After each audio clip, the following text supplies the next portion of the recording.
breaking down Red Raider baseball like only we can. This is the Talkin Baseball Podcast from Double T 97.3 and DoubleTSportsNetwork.com.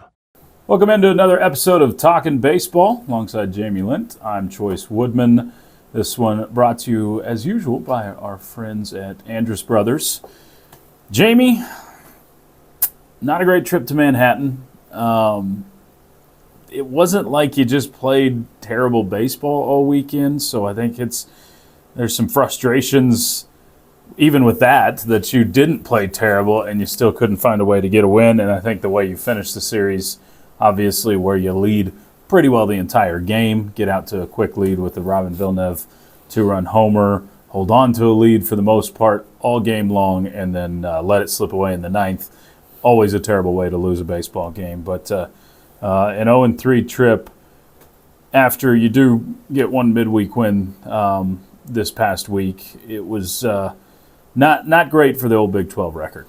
Yeah, no doubt about it. I mean, you're now 4-5 in Big 12 play, and this weekend kind of felt like similar to at the beginning of the season where you were just finding ways to lose games. Yeah. Okay. Yeah. On any given day, you were playing good parts of the game and playing well in certain areas, and then other areas would let you down. I mean, you look at Friday and Saturday, and they're two specific things. It's the starting pitching, and it's the hitting with runners in scoring position. Yep. And you can survive some of those, but it's hard to survive both of those together on the same day. And you did it back-to-back days, and it's just, again, getting out to these allowing your opponents, I should say, to get out to these big leagues early on in the game. It just makes it so difficult to play coming from these big holes. And so when you're not getting the starting pitching like the Red Raiders didn't get on Friday and Saturday, you've got a good bullpen. You're not able to use those pieces in the spots you want to. Right. And when you're not able to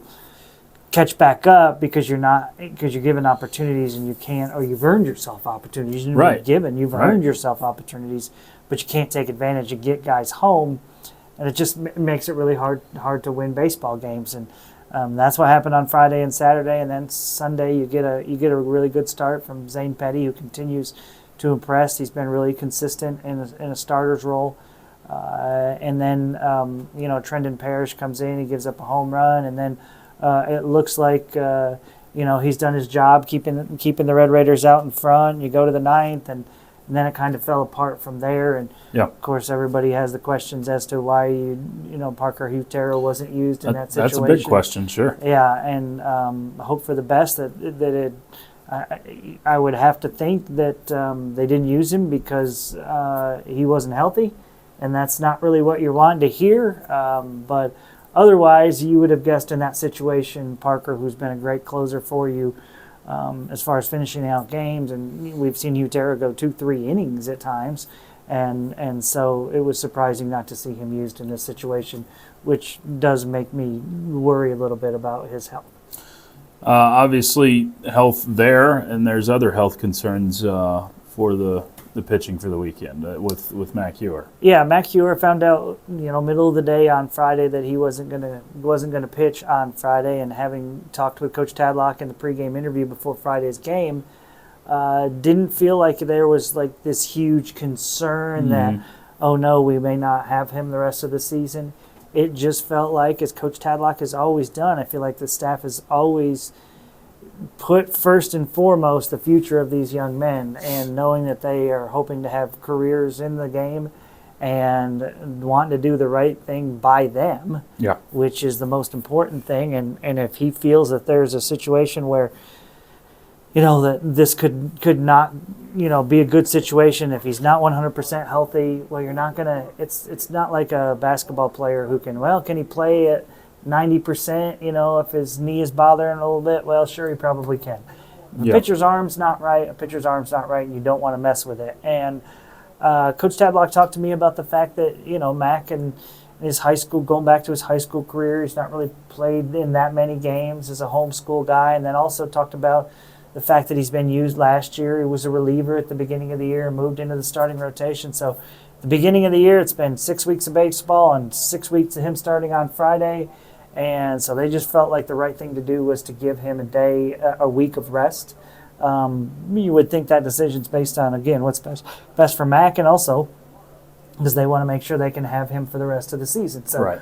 Ultimately, that puts you in a tough spot on Friday. Yeah, Coach Tadlock and company, I mean, well documented. They are always player-first guys, future-first guys, even to frustration of fans at times. But they have always looked out for what's best for guys. And at the same time, I think they have plenty of confidence in Johnny Lowe. He looked really good in closing out the game on Tuesday, feeling like, hey, no, we're not looking for him to go 7 innings in this game, but can he go 3 or 4 innings and, maybe give up a couple of runs and keep you in this game and give you a little bit of length early on because he's a guy that's been stretched out before as a starter. And I think they fully expected that Johnny could do that. He just had a bad day.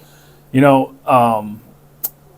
know I'm not the only Red Raider baseball fan, Jamie. I guess you have PTSD. Every time you hear anything with a pitcher, based off of what's happened the last 4 or 5 seasons, or maybe even beyond that, you assume the worst. Right. And that's where my mind goes. Even if it is a 1-week thing for Mac Hewer and he's back starting this week on Friday, it's still, you're like, oh no, here we go again.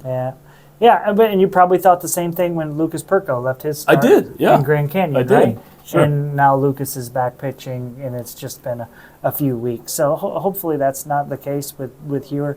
I mean, just with talking to Coach Tadlock, I mean, this is me guessing a little bit here. It felt like he had a great chance to be back pitching this Friday night against Cincinnati. Yeah, and we hope that's the case, obviously.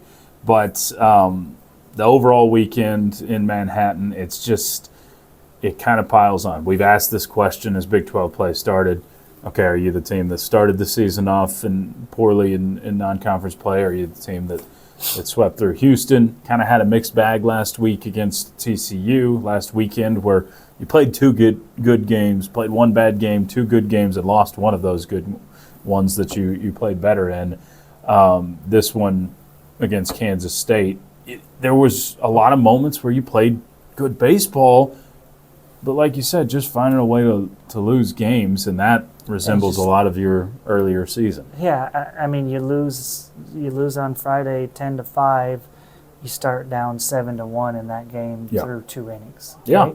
Yeah, you lose on Saturday 6-3. You're down 5-0 at the end of the third. I mean, you just can't start with these kind of deficits.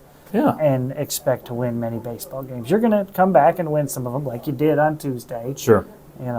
Against Tarleton, but Kansas State's much better than Tarleton, no question. We will take a look ahead to Cincinnati, as Jamie mentioned, but also a midweek game against a former Big 12 foe. That's coming up next, but first a word from our friends at Andrus Brothers.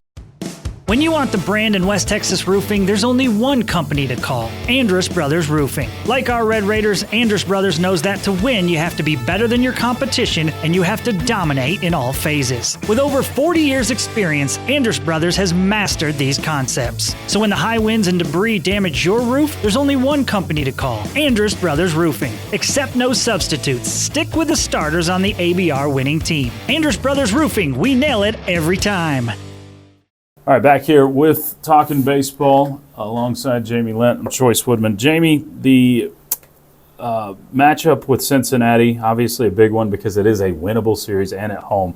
But before we even get to Cincinnati, you got a midweek stop-off with Oklahoma, who has a pretty shiny record this year, a pretty good baseball team, and you can look at it like, whew, that's going to be tough, or ooh, this could be a good opportunity for your RPI. Yeah, that's exactly the way you have to look at it. Or this can help us, continue to improve. So you got to play good baseball and you got to show up and hopefully that some of that carries over, right? Because, OU is 22-5 on the year. Mm-hmm. It's a really good baseball team. Now playing in the SEC, they were really good the last couple of seasons. In the Big 12 conference, Skip Johnson's really got them rolling right now. He does. For the Sooners. So it's a great midweek matchup for the Red Raiders. If you're wanting a midweek matchup that just gets you an easy victory, then this is not the place. Right. But with where you are and RPI and all that good stuff, a win over Oklahoma or playing as Oklahoma in a neutral site setting is good for the team. And so, it's an opportunity here for you no doubt. And hopefully you can carry that over. You can continue the momentum into the weekend, because this is a big stretch for the Red Raiders. The month of April, you're going to start to get more home games, especially on the weekend, and it's a really important month for this team to try to get back into it and give themselves some sort of chance to get to the postseason. Yeah, that's what it's all about at this point, is just find whatever way you can to get to the postseason after a rough start to the season. And now a sub-conference or a sub-500 conference record is what you're staring at. You've faced good competition in 2 of 3 series, so that's not super surprising there. But when you get swept, it feels like you have to make it up somewhere else. And I'm not saying you have to go sweep Cincinnati, and maybe you bought a little equity with a sweep over Houston, but this is a very, very important series against the Bearcats in terms of, if you want to make the postseason, you have to win this series. Yeah, you would think so. I mean, they were 1-5 coming into the weekend, but then get a series victory over UCF. And yeah, they sweep there, so they're a team that feels like maybe they're hot. Yeah, turned things around. Just going over their roster last night on the plane, man, they have completely flipped their roster over. Yep. From a season ago, where it was a little bit rough for them in the Big 12 Conference. Teams didn't play in the regular season last year. They did match up once in the Big 12 tournament. And so this will be your first series against Cincinnati as Big 12 foes, so that'll be fun. But it's a really important stretch for the Red Raiders. It is. And what would you anticipate as far as last weekend to this weekend? We see any changes besides maybe injury related or not? Should we see the normal rotation? What kind of lineup changes do you expect? If Mac Hewer is healthy, I expect him back in there, and I expect Jack Siebert to take his starting role back. He's just throwing too well right Agreed. now to not have him in there in a starting role. You can't. Again, we talked about it ad nauseum, but it's so hard to win baseball games when you're playing from behind the whole time. Tyler Boudreau, has struggled of late, and Siebert's been able to come in and finish things out and get you a win, but. I think the Red Raiders will probably take a look and see if Tyler can get back to his confidence level, whether it be out of the bullpen or maybe he's pitching in midweek to kind of get that going once again. But I expect Siebert to be back out there as a starter. Who knows? Maybe they give Tyler another start to see if they can get him going. But Siebert's just throwing so well. You hate to waste anything that he's got. So I would guess that he'll be back out there. As far as the offensive side of things goes, I think you're probably going to see them stick to what we saw at the end of this series, which is T.J. Pompey is the designated hitter. And T.J., after taking 10 days off and missing 4 games, you could see this weekend that there was definitely rust there. Yeah. And so, I just we'll see if that changes and he stays in that DH role. I know he'll be in there some at shortstop, but Coleman Ryan's giving you good at-bats right now. Yeah. And he is. He continues to impress. Did a good job defensively. Now, TJ was hit on the wrist by a pitch in that game yesterday, and next time around he was pinch hit for. I assume that was about the matchup. Okay? I don't assume that there was injury, but you just never know, right? And Pompey, like I said, Pompey after 10 days off, he struggled. His timing was off, and so he just needs to see more live pitching so he can get back to being the guy that was basically, if not your best, one of your best hitters through the first part of the season. Now, Dylan Maxey had a really rough series at the plate. Do we see Davis Rivers potentially get an opportunity, or even a Hudson Parker? Or is this just, you look at it as, hey, he's your guy, one rough weekend, we're riding with Max? Yeah, I don't think you'll see any drastic changes there. Rivers this weekend, tough for him is that they had 3 left-handed starters. Right. And so Maxey got all 3 starts, but Maxey also started all 3 games down in Houston. So I think they have confidence in both of those guys, but I don't think that they will waver off of Dylan Maxey being the number 1 backstop. He's done a great job there, both as a hitter for the most part. And again, it's been a little bit slow of late, but also his defense has been really good. So the schedule ahead, once again, Tuesday, depending when you're listening to this, Tuesday night, it's Texas Tech and Oklahoma from Frisco. sure Jamie would love to say hi to you if you're one of Yeah, our come Dallas say area hi, listeners, yeah. and you come out to the ball game, go say hi. And then 3 at home against Cincinnati this weekend. You'll find all of those games on Double T 97.3. So, Jamie, figure out whatever magic you need to do, get some wins this week, and we'll reconvene again next week. Will this involve the sacrifice of a chicken? Whatever it takes, man. Okay. Jobu, chicken. I mean, Okay. whatever you got to get going. I was So- actually thinking more sacrificing a rubber chicken. Okay. You might have to consult Chris Snead on that, but Okay. if you want to chop that chicken's head off, that's fine with me. Okay. So, we'll join you again next week, hopefully talking some more wins. For Jamie, I'm Choice. It's been Talkin' Baseball, part of the Double T Sports Network. Breaking down Red Raider baseball like only we can. This is the Talkin' Baseball Podcast from Double T 97.3 and DoubleTSportsNetwork.com.